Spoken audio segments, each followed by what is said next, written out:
Hello friends, GK गुरु जी अड्डा की YouTube platform पे मैं सैलेश आप सभी का हार्दिक स्वागत करता हूं। प्यारे साथियों, जैसे कि आप सभी को पता है सीटेट का आपका जो ऑनलाइन फॉर्म है फिल हो रहा है। आप लोग जल्दी जल्दी फॉर्म फिल कर दीजिए और लगातार तैयारी करते रहिए। इंतज़ार मत करिए कि जब एग्ज़ाम की डेट आएगी तब हम तैयारी करेंगे, नहीं। आप जो है जब एग्ज़ाम की डेट नज़दीक आती है तो तैयारी आपकी हो नहीं पाती है, तैयारी में कहीं ना कहीं बाधा पहुंचती है। तो उसी को ध्यान में रखते हुए लगातार आपको प्रैक्टिस करवाई जा रही है। आपको पहले चैप्टर पढ़ाए जाएंगे, फिर इससे संबंधित जो भी महत्वपूर्ण क्वेश्चन होंगे उनको करवाए जाएंगे, ठीक है। प्रीवियस ईयर क्वेश्चन करवाए जाएंगे और आपको इंपॉर्टेंट नोट्स भी दी जाएगी। तो चैनल पर नए हैं तो सबसे पहले सब्सक्राइब करिएगा, वीडियो को लाइक और शेयर करिएगा दोस्तों तक। चलिए, अपने साथ एक कॉपी और एक कलम लेकर के बैठेगा, जो भी चीज़ें इंपॉर्टेंट होंगी उनको नोट्स बनाते चलेगा। चलते हैं चैप्टर 3, दिल्ली 12वीं से 15वीं शताब्दी तक, इसके बारे में हम लोग अध्ययन करेंगे। चलिए चलते हैं अपने सबसे पहले टॉपिक पर। कह रहा 13वीं या 14वीं सदी में दिल्ली सल्तनत के कुछ चुने हुए शहर नीचे दिए गए हैं। अध्याय 2 में देखा कि कावेरी डेल्टा जैसे बड़े बड़े राज्यों के केंद्र बन गए। क्या आपने गौर किया कि अध्याय 2 में ऐसे किसी राज्य का जिक्र नहीं जिसकी राजधानी दिल्ली रही हो? इसकी वजह यह है कि दिल्ली महत्वपूर्ण शहर 12वीं शताब्दी में ही बना। तो एक चीज़ तो ये जान लीजिएगा, नोट कर लीजिएगा कि दिल्ली महत्वपूर्ण शहर कब बनता है? 12वीं शताब्दी में। तालिका 1 पर नज़र डालिए। पहल तोमर राजपूतों के काल में दिल्ली किस साम्राज्य की राजधानी बनी? ठीक है, चलिए आगे कह रहा है कि 12वीं सदी के मध्य में तोमरों को अजमेर के चौहानों, या जिसे चाहमान नाम से जाना जाता है, ने परास्त किया। 12वीं शताब्दी में तोमरों को अजमेर के चौहानों ने परास्त किया।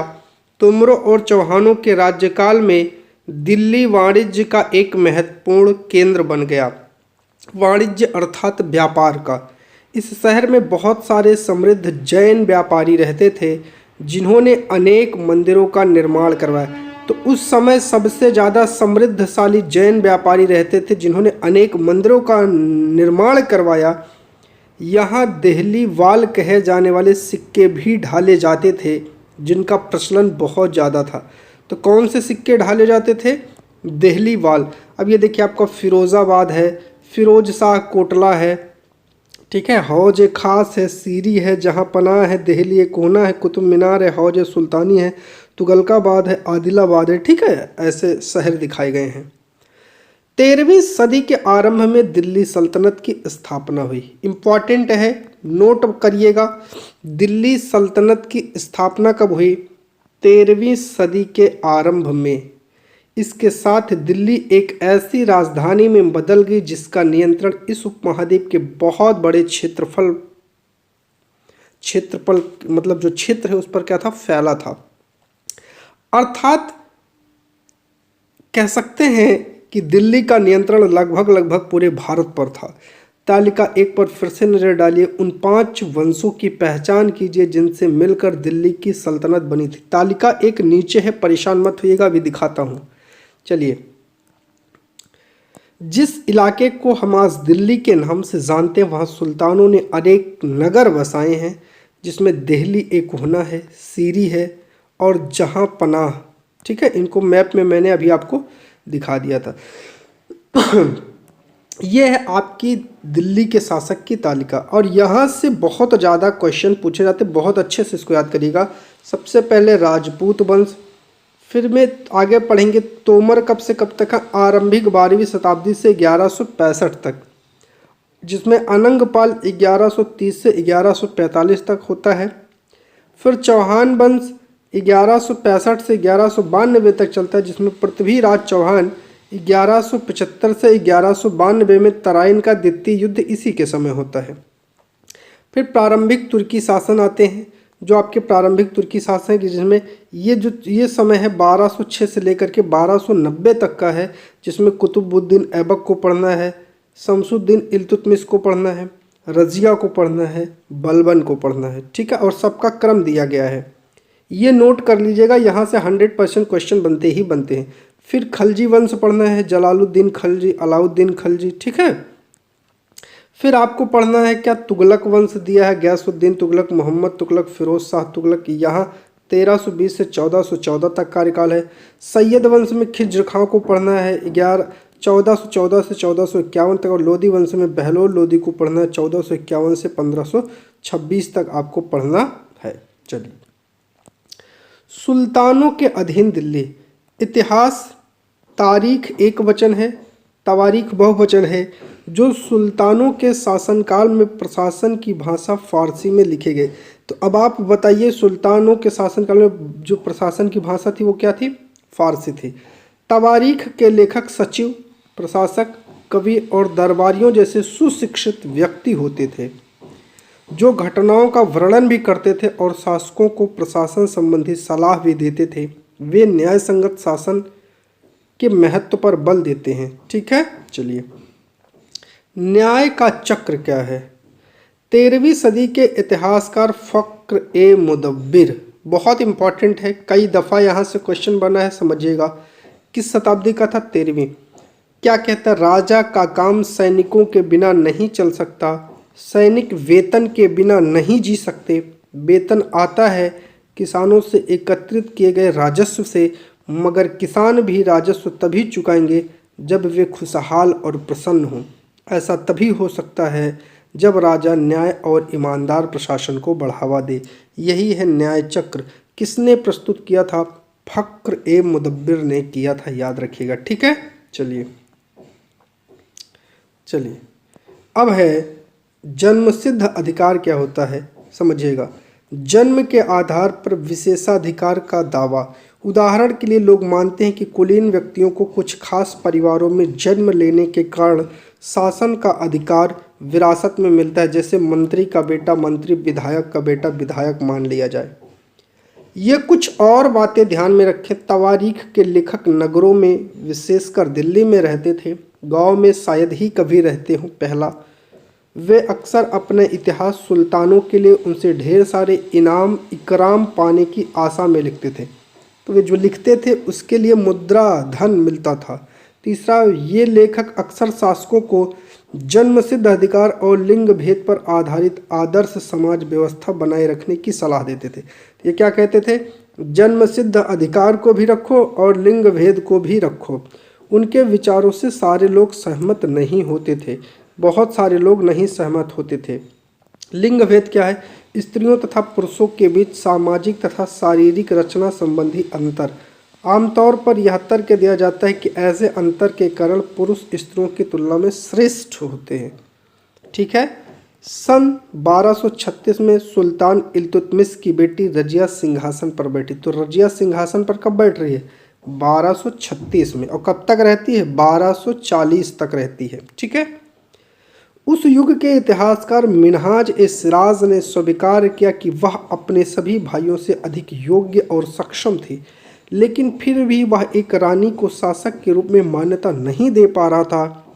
दरबारी जन भी उसके षड्यंत्र रूप से शासन करने की कोशिशों को, मतलब जो कोशिश थे, उसे प्रसन्न नहीं थे। 1240 में उसे सिंहासन से हटा दिया और कैथल नाम के स्थान पर उसकी मृत्यु होती है। रजिया के बारे में मिनहाज ए सिराज क्या कहता है? मिनहाज ए सिराज सोचना था कि ईश्वर ने जो आदर्श समाज व्यवस्था बनाई उसके अनुसार स्त्रियों को पुरुषों के अधीन होना चाहिए। रानी का शासन इस व्यवस्था के विरुद्ध जाता था।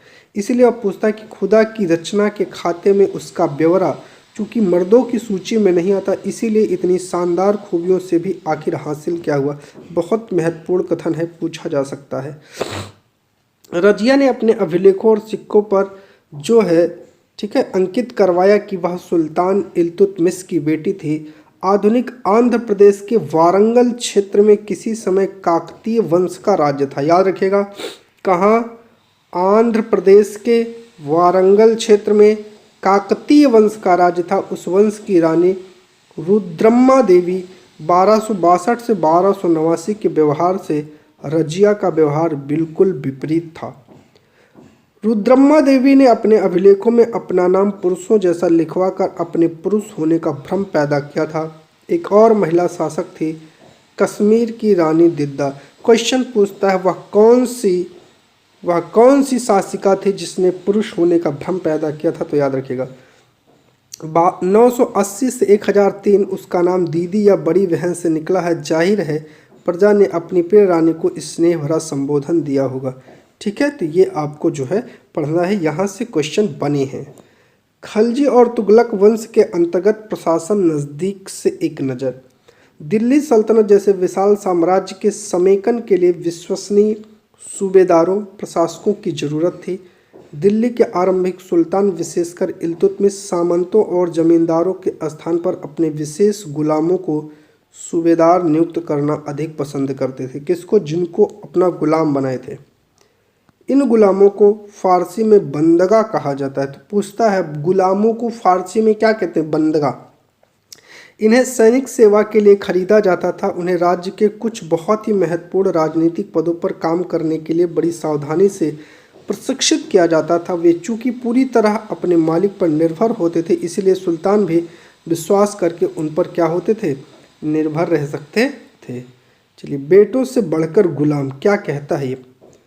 सुल्तानों को सलाह दी जाती थी कि जिस गुलाम को हमने पाला पोसा और आगे बढ़ाया है उसकी हमें देखभाल करनी चाहिए, क्योंकि तकदीर अच्छी हो तभी पूरी ज़िंदगी में कभी कभी ही योग्य और अनुभवी गुलाम मिलता है। बुद्धिमानों का कहना है कि योग्य और अनुभवी गुलाम बेटे से बढ़कर होता है। ठीक है, एक शब्द आया है आश्रित। का मतलब क्या होता है? जो किसी अन्य व्यक्ति के संरक्षण में रहता हो, उस पर निर्भर हो। खलजी तथा तुगलक वंश बंदगा का इस्तेमाल करते रहे और साथ ही अपने पर आश्रित निम्न वर्ग के लोगों को भी ऊंचे राजनीतिक पदों पर बिठाते रहे। ऐसे लोगों को सेनापति और सूबेदार जैसे पद दिए जाते थे, लेकिन इससे राजनीतिक अस्थिरता भी धीरे धीरे पैदा होने लगी। गुलाम और आश्रित अपने मालिक और संरक्षकों के प्रति वफादार रहते थे, मगर उनके उत्तराधिकारियों के प्रति नहीं। जैसे जिस राजा ने उनको गुलाम बनाया, जिसने उनको इतना पहुंचाया, उसका जब बेटा आता था तो उसके प्रति वे क्या करते थे? जो है उतना वफादार नहीं होते थे। सुल्तानों ने अपने नौकर, मतलब सुल्तानों के अपने नौकर होते थे। फलस्वरूप किसी नए शासक के सिंहासन पर बैठते ही प्रायः नए और पुराने सरदारों के बीच टकराहट शुरू हो जाती थी। सुल्तानों द्वारा निचले तबके के लोगों को संरक्षण दिए जाने के कारण उच्च वर्ग के कई लोगों को गहरा धक्का भी लगता था, और फारसी तवारीख के लेखकों ने निचले खानदान के लोगों को ऊंचे पदों पर बैठाने के लिए दिल्ली के सुल्तानों की आलोचना भी की। सुल्तान मोहम्मद तुगलक के अधिकारी जन। सुल्तान मोहम्मद तुगलक ने अजीज खुमार नामक कलाल अर्थात शराब बनाने और बेचने वाला, फिरोज हज्जाज नामक नाई, मनका तब्बाख नामक बावर्ची और लड्ढा तथा पीरा नामक मालियों को ऊंचे प्रशासनिक पदों पर बैठाया था। 14वीं शताब्दी के मध्य के इतिहासकार जियाउद्दीन बर्ने ने इन नियुक्तियों का उल्लेख सुल्तान के राजनीतिक विवेक के नाश और शासन करने की अक्षमता के उदाहरण के रूप में व्यक्त किया है। इम्पॉर्टेंट है, यहाँ से भी क्वेश्चन बन सकता है। पहले वाले सुल्तानों की तरह खलजी और तुगलक शासकों ने भी सेना नायकों को भिन्न आकार के इलाकों के सूबेदारों के रूप में नियुक्त किया। ये इलाके इक्ता कहलाते थे। क्या कहलाते थे? इक्ता। इन्हें संभालने वाला अधिकारी इक्तादार या मुक्ति कहे जाते थे। मुक्ति का फर्ज था सैनिक अभियानों का नेतृत्व करना और अपने इक्ताओं में, या इसी को प्रांत भी कहते हैं। क्या कहते हैं? प्रांत। कानून और व्यवस्था बनाए रखना। तो सैनिक अभियान, कानून व्यवस्था दोनों काम करना। अपनी सैनिक सेवा के बदले वेतन के रूप में मुक्ति अपने इलाकों से राजस्व की वसूली किया करते थे। राजस्व के रूप में मिली रकम से वे अपने सैनिकों को तनख्वाह देते। मुफ्ती लोगों पर काबू रखने का सबसे प्रभावी तरीका यह था कि उनका पद वंश परंपरा से न चले और उन्हें कोई भी इक्ता थोड़े थोड़े समय के लिए ही मिले, जिसके बाद उसका स्थानांतरण कर दिया जाए। सुल्तान अलाउद्दीन खलजी और मोहम्मद तुगलक के शासनकाल में नौकरी के इन कठोर नियमों का बड़ी सख्ती से पालन होता था। मुक्ति लोगों द्वारा एकत्रित किए गए राजस्व की रकम का हिसाब लेने के लिए राज्य द्वारा लेखा अधिकारी नियुक्त किए जाते थे कि मुक्ति जो वसूल रहा है वो कितना ले रहा है। इस बात का ध्यान रखा जाता था कि मुक्ति राज्य द्वारा निर्धारित कर ही वसूले, तय संख्या के अनुसार सैनिक रखे। ये नहीं कि सैनिक की संख्या है 10 और रख लिया है 20, राज्य को घाटा पहुंचा रहा है, ऐसा नहीं। जब दिल्ली के सुल्तान शहरों से दूर आंतरिक इलाकों को भी अपने अधिकार में ले आए तो ने भूमि के स्वामी सामंतों और अमीर जमींदारों को भी अपनी सत्ता के आगे झुकने को बाध्य कर दिया। अलाउद्दीन खिलजी के शासन में भूराजस्व के निर्धारण और वसूली के कार्य को राज्य अपने नियंत्रण में ले आया। स्थानीय सामंतों से कर लगाने का अधिकार छीन लिया गया, बल्कि स्वयं उन्हें भी कर चुकाने के लिए बाध्य किया गया। सुल्तान के प्रशासकों ने जमीन की पैमाइश की और हिसाब बड़ी सावधानी से रखा। कुछ पुराने सामंत और जमींदार राजस्व के निर्धारण और वसूली अधिकारी के रूप में सल्तनत की नौकरी करने लगे। उस समय 3 तरह के कर लगते थे। ये तीनों कर बहुत ही महत्वपूर्ण है, रट लीजिएगा, इम्पॉर्टेंट है, मोस्ट इम्पॉर्टेंट की श्रेणी में आता है। कृषि पर, जिसे खराज कहा जाता था, जो किसान की उपज का लगभग 50%, मवेशियों पर और घरों पर 3 तरह का कर लगता था। याद रखना जरूरी है कि उपमहाद्वीप का काफ़ी बड़ा हिस्सा दिल्ली के सुल्तानों के अधिकार से बाहर था। दिल्ली से बंगाल जैसे सुदूर प्रांतों का नियंत्रण कठिन था। अब ये दिल्ली है, ये बंगाल है, कैसे नियंत्रण रखा जा सकता था? और दक्षिण भारत की विजय के तुरंत बाद ही वह पूरा क्षेत्र फिर से स्वतंत्र हो गया था। यहाँ तक कि गंगा के मैदानी इलाके में भी घने जंगलों वाले ऐसे क्षेत्र थे जिनमें बैठने में सुल्तान की सेनाएं अक्षम थी। स्थानीय सरदारों ने इन क्षेत्रों में अपना शासन जमा लिया। अलाउद्दीन खिलजी और मोहम्मद तुगलक इन इलाकों पर जोर जबरदस्ती अपना अधिकार जमा तो लेते थे, पर वह अधिकार कुछ समय तक ही रह पाता था और पुनः उन्हीं के चंगुल में आ जाता था, जो वहाँ के लोकल शासक थे। सरदार और उनके किलेबंदी। अफ्रीकी देश मोरक्को से 14वीं सदी में भारत आया यात्री इब्न बतूता। इम्पॉर्टेंट है, कहाँ से आया था? अफ्रीकी देश। कहाँ? मोरक्को। कौनी शताब्दी? 14वीं शताब्दी में आया था। सरदार कभी कभी चट्टानी उबड़ खाबड़ पहाड़ी इलाकों में किले बनाकर रहते थे, कभी कभी बांस के झुरमुटों में। भारत में बांस पोला नहीं होता, बहुत बड़ा होता है। इसके अलग अलग हिस्से आपस में गुथे रहते हैं, उन पर आग का भी असर नहीं होता। वे कुल मिलाकर बहुत ही मजबूत हैं। सरदार इन जंगलों में रहते हैं, इनके लिए, ठीक है, इनके लिए किले की प्राचीर का काम करते हैं। इस दीवार के घेरे में उनके मवेशी और फसल रहते हैं। अंदर ही पानी भी उपलब्ध रहता है, अर्थात वहाँ एकत्रित हुआ वर्षा का जल, इसलिए उन्हें प्रबल प्रभावशाली सेनाओं के बिना हराया नहीं जा सकता। ये सेनाएं जंगल में घुसकर खास तौर से तैयार किए गए औजारों से बासों को काट डालती थी। चंगेज खां के नेतृत्व में मंगोलों ने 1219 ईस्वी में उत्तर पूर्वी ईरान में ट्रांस आक्सियाना, जिसे आधुनिक उज्बेकिस्तान पर हमला किया। फिर से समझिएगा, चंगेज खां के नेतृत्व में मंगोलों ने 1219 में उत्तर पूर्वी ईरान में एक क्षेत्र है ट्रांस आक्सियाना, जहां पर हमला किया और इसके शीघ्र बाद ही दिल्ली सल्तनत पर उनका धावा पड़ा। अलाउद्दीन खिलजी और मोहम्मद तुगलक के शासनकालों के आरंभ में दिल्ली पर मंगोलों के जो धावे हैं वो बहुत ज़्यादा बढ़ गए। इससे मजबूर होकर दोनों ही सुल्तानों को एक विशाल स्थानीय सेना खड़ी करनी पड़ी। इतनी विशाल सेना को संभालना प्रशासन के लिए चुनौती भरा रहता था। 15वीं तथा 16वीं शताब्दी में सल्तनत, बहुत इम्पॉर्टेंट चैप्टर है ये। तालिका 1 को फिर से देखें, आप पाएंगे कि तुगलक वंश के बाद 1526 तक दिल्ली तथा आगरा पर सैयद तथा लोदी वंश का राज्य रहा। तब तक जौनपुर, बंगाल, मालवा, गुजरात, राजस्थान, पूरे दक्षिण भारत में स्वतंत्र शासक उठ खड़े हुए। उनकी राजधानियां समृद्ध और राज्य फल फूल रहे थे। इसी काल में अफगान तथा राजपूत जैसे नए समूह भी उभरे। इस काल में स्थापित राज्यों में कुछ छोटे होते थे पर शक्तिशाली थे, और उनका शासन बहुत ही कुशल और सुव्यवस्थित तरीके से चल रहा था। शेर शाह सूर 1540 से 45 ने बिहार में अपने चाचा के एक छोटे से इलाके के प्रबंधक के रूप में काम शुरू किया, और आगे चलकर इतनी उन्नति की मुगल सम्राट हुमायूं, जो 1530 से 1540 पहला फेज और 1555 से 1556 दूसरा फेज तक को चुनौती दी और परास्त किया। शेरशाह ने दिल्ली पर अधिकार करके स्वयं का राजवंश स्थापित किया। सूरवंश ने केवल 15 वर्षों तक 40 से 55 तक शासन किया, लेकिन इसके प्रशासन ने अलाउद्दीन खिलजी वाले कई तरीकों को अपनाकर उन्हें और भी चुस्त बना दिया।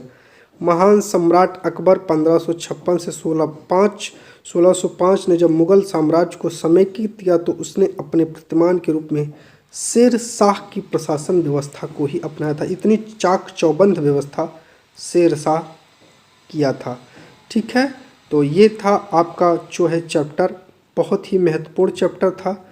ठीक है, और इससे जो रिलेटेड चीज़ें थी, जो इम्पोर्टेंट चीज़ें थी वो मैंने आपको बताया। तो आपको जो भी चीज़ें इम्पोर्टेंट है उनको नोट्स बनाते हुए चलना है। ठीक है, चैनल पर जुड़ने के लिए बहुत बहुत धन्यवाद।